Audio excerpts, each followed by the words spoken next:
Hi all, come and have a look at this. This is the cover, I'm just working on it. It might change a little bit, but this is the cover for the new Jet Supplement, 20-page Jet Supplement, a little extra magazine we're going to put with the December issue, so look out for that. That's all going to be about how to get started with turbines, very useful. Before that, the November issue has just arrived, so let's have a look at that. So just arrived, just in the shops is the November issue. Come around and have a look at this.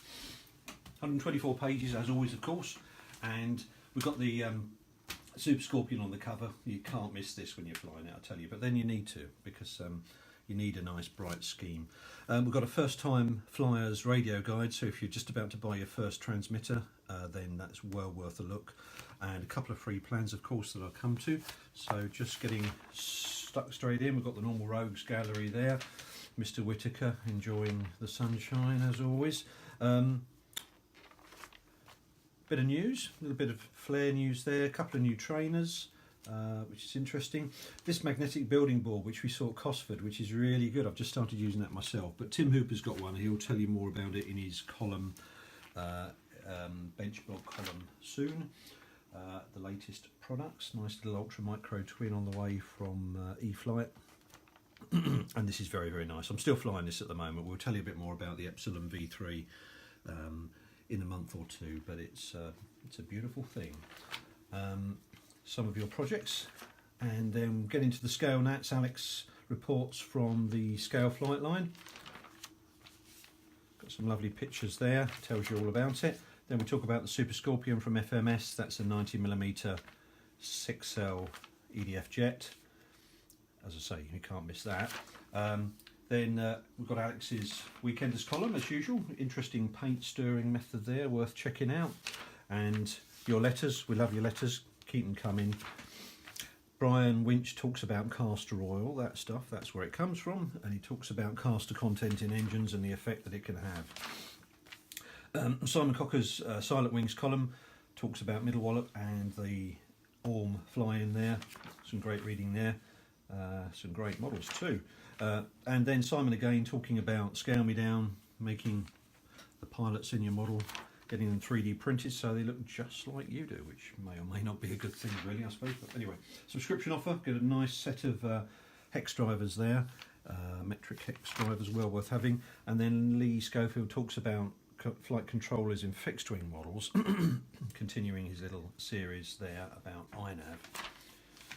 Moving swiftly on, this is great. This is Ian Nash's project to get a scale winchman attached to your helicopter. He talks about how to change the servos and create a little widget that basically does that for you.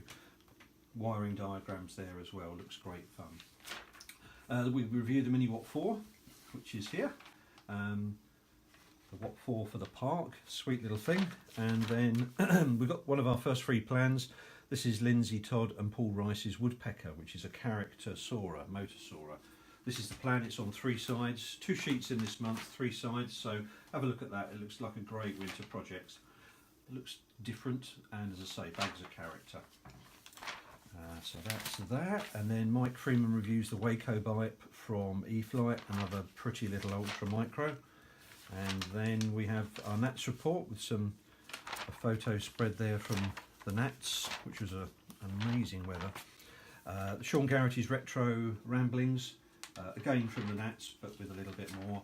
And then really nice Tiger Moth project from Paul Blakeborough, who's a noted scale builder, very talented builder is our Paul, and he talks through his kit conversion, kit and plan, merging them together to create a lovely park scale Tiggy there. So really nice, going places. Then Mike Freeman's Radio Buyer's Guide, really good, tells you all you need to know. And then we review the Ahi, that's Peter Burgess, who reviewed the Stearman, the Seagull Stearman a few months ago, you might remember.